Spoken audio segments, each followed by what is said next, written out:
نظام عدل اجتماعی قائم کرنا آسان کام نہیں ہے۔ شیر کے منہ میں سے نوالا نکالنا، یہ جو مراعات یافتہ طبقات ہیں ان سے لوگوں کے حقوق حاصل کرنا واپس آسان کام ہے۔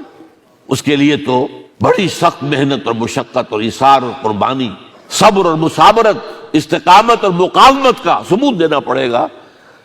لیکن اس کے لیے بھی یہ ساری چیزیں بھی ہوں، طریقہ کار درست نہ ہو تو نتیجہ نہیں نکلے گا۔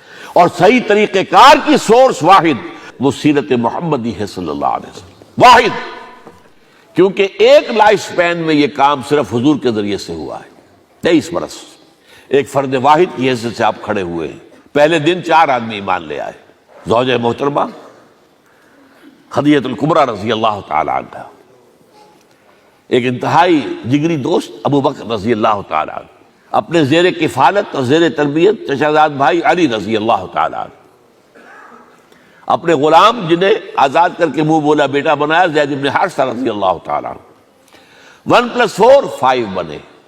آپ اندازہ کیجئے اس کے بعد 10 برس میں بمشکل 100-125 آدمی، اگلے 10 برس میں ٹوٹل ریولوشن آ گیا۔